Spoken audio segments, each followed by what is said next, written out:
Okay, so this is week 2 of these weekly installations that I'll be doing. And last week, what I basically spoke about a lot was where we are, what we're moving towards.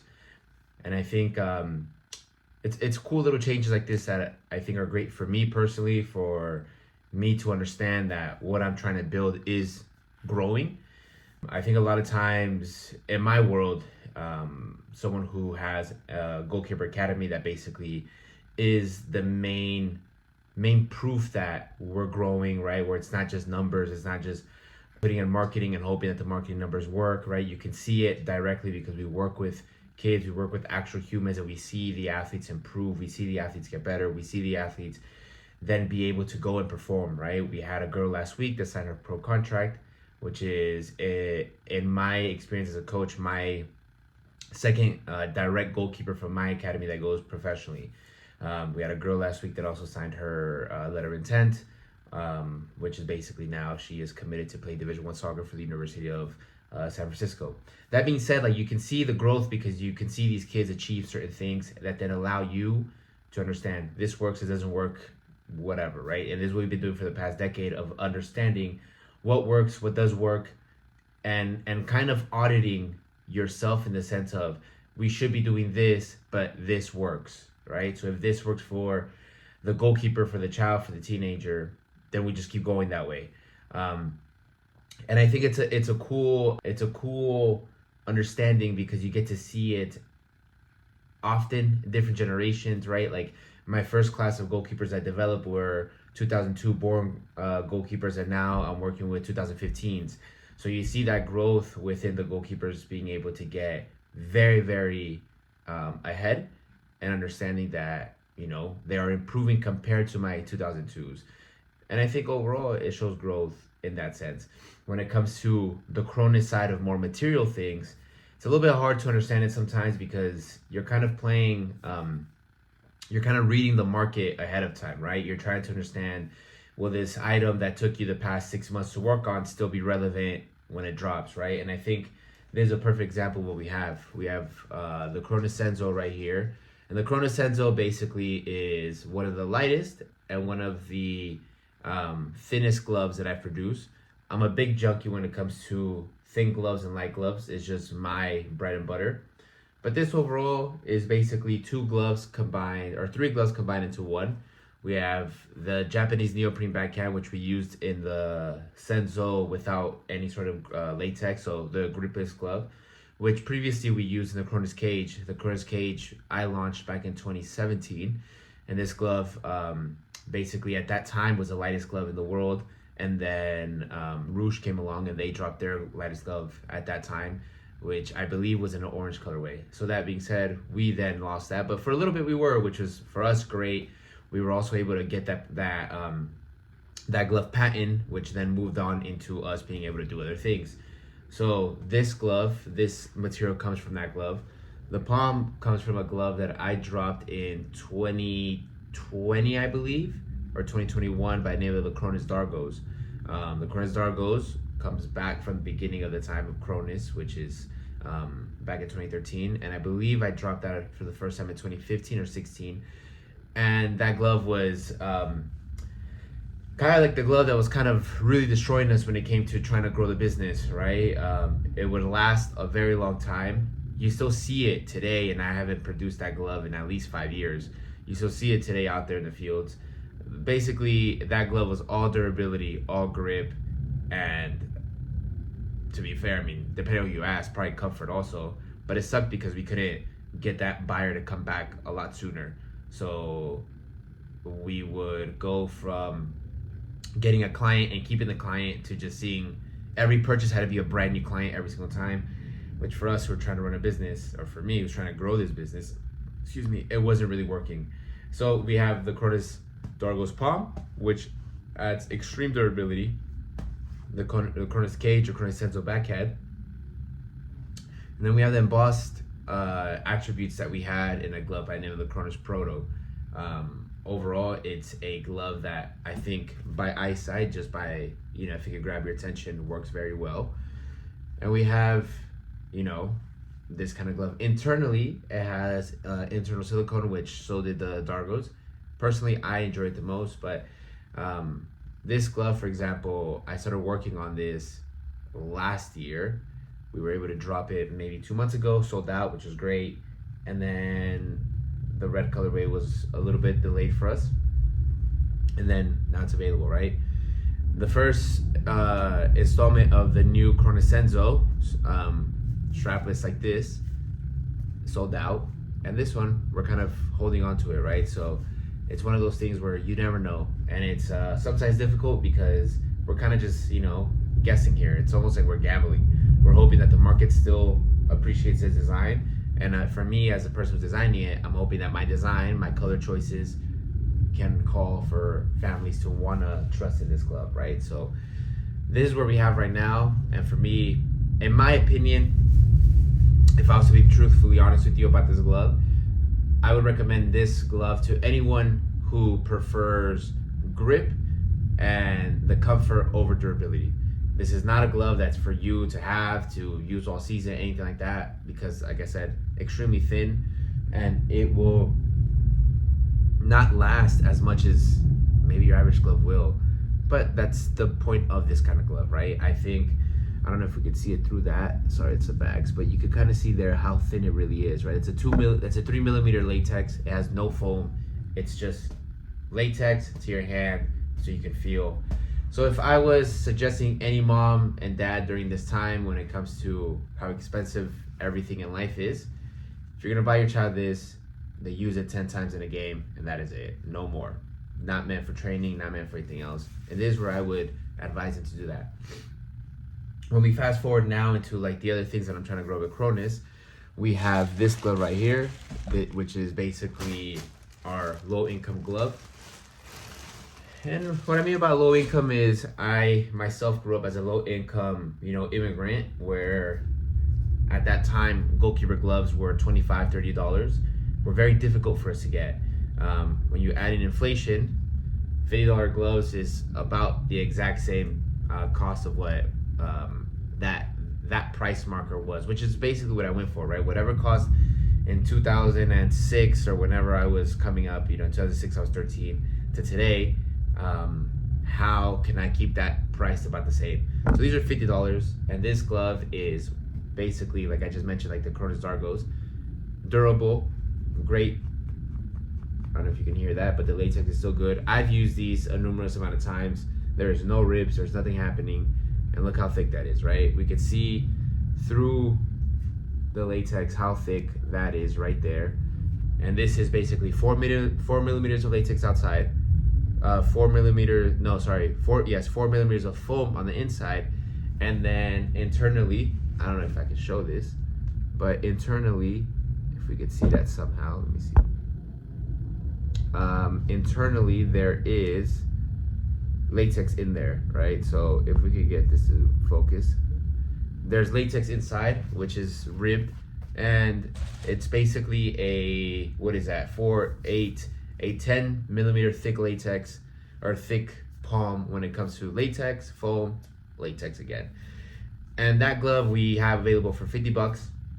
And it's just my way to try to help out anyone who is in that sort of need of, where they're counting every expense that's going out. And when you look at this glove, right, a lot of times in the glove market, you go, okay, I can't afford to get this. It means I have to get a cheaper option. It means I have to get the cheaper material option. It means I have to get a cheaper, may not last as long, but, financially we just can't get there.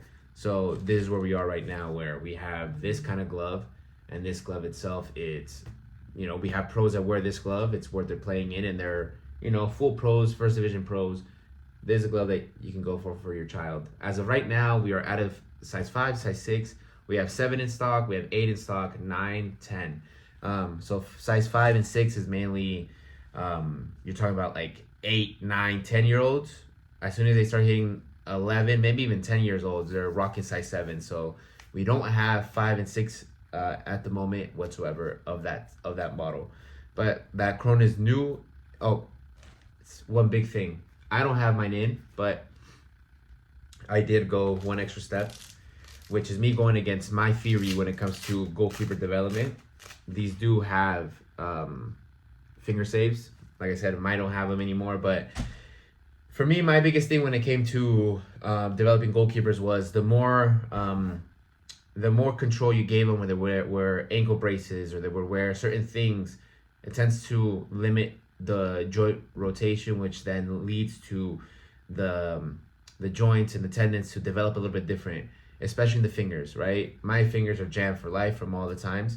And I think a lot of times as parents, they try to take care of their children's fingers, which makes total sense. But I think that if your child is injured, you should then wear finger saves. If your child is healthy, no reason to be wearing anything. No reason to be wearing an ankle brace just in case they may twist their ankle. No reason to be wearing, I don't know, quad support just in case they may, injure their quad from all the goal kicks. There's no reason to be wearing protection for your fingers, in this case, finger saves, if your child is not injured. So with the finger saves, it was just an extra throw-in thing, so that way, if whoever needed them can use them, can benefit from them. I would always take them out, but if your child, do whatever you want. If your parent, do whatever you want. In this case today, I think I'm at the point where if the goalkeeper feels comfortable, have them use them, right?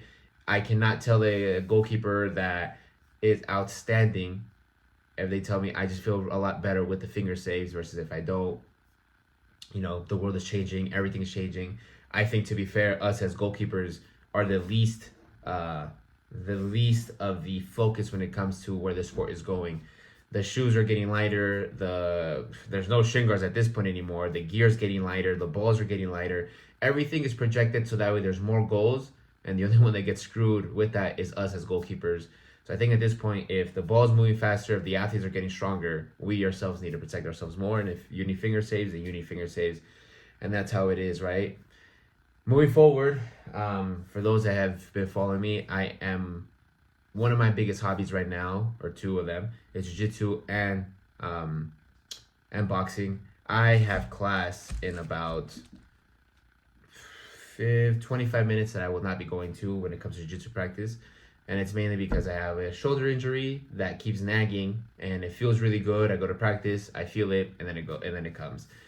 So I'm kind of just taking my own, advice of just pulling it back a little bit, doing things that don't interfere with my shoulder. But that being said, we have a box today of the new Jiu-Jitsu rash cards, which I wish they were here already, but I think they're going to arrive between now and when I go to KRONIS Academy. But they have the Aztec calendar engraved in it. It has a good saying on the back, and I spoke about it last week. So those will be arriving today, and it'll be a great thing. But on the boxing side, we finally got the new updated growing guards, right? So this is a full updated. This will be what everyone receives. A little bit more flexible than the first version that I did, right? So it just kind of fits there. The cup is a lot better, a lot more wide, and it sits a little bit underneath, so that way it just kind of balances in a much, I think, neutral position versus it maybe being squished or whatever it is, right? So the growing guard is in. I really enjoy the laces that we put on this. It's a little bit, in my opinion, tighter than it should be, but also you have the same elasticity that I do with gloves. And overall, what I have found is that when you make things at the perfect sizing when it comes to gloves, the more pull, it ends up getting really stretched out, and then you end up using more of your laces versus you having the compression. And overall, what we need in material is that we need this to do its job versus you just tightening laces tighter and tighter until there's basically no elasticity in this. So this is what we have of the growing guard. And this is what I was actually extremely excited to make, which is the headpiece, right? It's not the one that kind of comes into your cheek. I have always been a fan of how this looked in pictures and was very excited to make this. I did, for mine that I made, I don't know how other brands do it, but I did make this material on the outside a little bit more tougher. I felt like the more protection you had on this, the more it would take, right? And at the end of the day, yes, you still receive the power that is happening, but overall, what you also want is that you don't want to feel too much of it, right? Your neck is still going to get snapped back. Your head is still going to hurt. overall what you want is that you don't want the glove entering. So I thought that this one was a very clear model what we should be having. And this is basically, the kit that would come when it comes to, this kind of product itself. You have the growing, the glove, and the headpiece. So this is what we have. It's a full, in my opinion, a very good design. And I'll be offering these fully custom, everything you can do, or everything you want to do, and I'll be able to get the original one, right? So they basically come, and like I said, they come in packages like this, which very easy to transport, very easy to ship. And overall, that's what we kind of have at this moment for this week's of, where the brand is right now. One of the biggest things that I think I've been battling overall is kind of where I want to take the brand. I tend to, I think, overanalyze social media platforms just because I don't want the brand to be looked at something, cheesy or anything like that. But when I look at all the cringy things that people do, it's understanding that the more eyes that we get, the better it'll be, right? Now, I think goalkeeping is one thing. Me at 31, I tend to have a little bit more of an opinion on what I do want to do for my brand versus what I don't want to do. But I think overall, when it comes to all this, we're all here to, gain value from social media. I think that's what it's for, right? It's meant for you to be able to gain something out of it, and that is the correct way to do it. And if we are creators putting things outside of it, it should be for people to see it and hopefully have a positive interaction with it. And if they don't have a positive, at least have a discussion on like, hey, I don't think that this is how you should do it. I think that maybe this technique should be done a little bit different, vice versa. And that to me sounds like a good utopia of social media versus a lot of nonsense, a lot of things that just kind of, you've scrolled for an hour and then your head hurts because you're just consuming way too much bullshit. So I think for myself, since we do not have the means to hire a social media creator, someone that is full-time a model or face of the brand, I will probably take that role on, which will be fun, right? At the end of the day, I don't think I can speak about myself and who I am without talking about goalkeeping and, the sport itself. So that being said, I don't want to say that it'll go maybe into a full teaching thing, but I think it would be cool to show technical abilities and techniques that we tend to teach only within the academy versus just throwing it out there. One thing that I did find is that I would love to make, tutorials that maybe we charge, I don't know, $1 to $5 to try to get people to understand that what we are doing is something that is worth that small margin, right? And it would be basically the margin of, yes, we can upload this for free on YouTube, but I would love for the right people to get it. In the past, I've done a 20-something video YouTube series that ended up into the hands of, obviously, whoever wants it, but mainly to the hands of colleges that ended up not hiring a goalkeeper coach that year because they just followed the series for the 20 weeks of their season, which is great. I feel very fortunate they trusted myself to then develop their goalkeepers in college. But those series are made, and it was always created intentionally for mom and dad who have no idea what they're doing and they maybe cannot afford private training, right? So for me, it was kind of, if I can make a tutorials about things that cost $1 to $5, and they're just very, very, bulletproof things. In my opinion, and I'll say it here, in my opinion, from my 10 years of developing goalkeepers, you need a goalkeeper to do 3 things, and that's all you need to do. These 3 things for the goalkeeper to receive a scholarship. That is facts. There's no way around it. They need to be good in crosses. They need to have, I would say, medium to above average distribution, which is really not that special. And biggest one of these things is they need to be very, very confident when it comes to 1v1 technical abilities. You have 3 of these things, you have a full right athlete. And this doesn't mean that you need to be exceptional in all of them. It just means you need to have the will to go to them. A lot of times, the goalkeepers that are being developed, they do not have these things because priority is always clean hands, clean technique overall, clean, very, very basic things because you have the athlete on an everyday basis. If you are a parent or if you are a goalkeeper that is only at training once a week, or you can only afford for private training once a week, or maybe you cannot afford for training consistently, you can only afford it whenever it is, or you're just taking whatever someone is donating to you.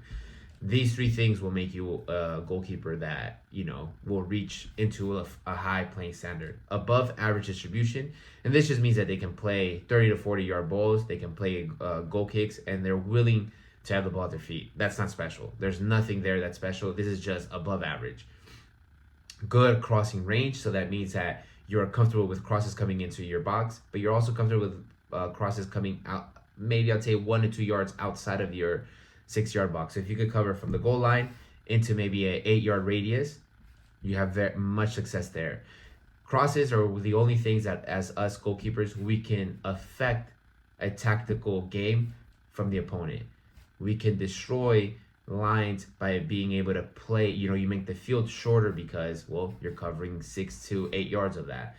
So crosses, to me, massive. Especially if you're a girl goalkeeper, that will be your number one thing that will win you any position, any full ride at any school, 100%.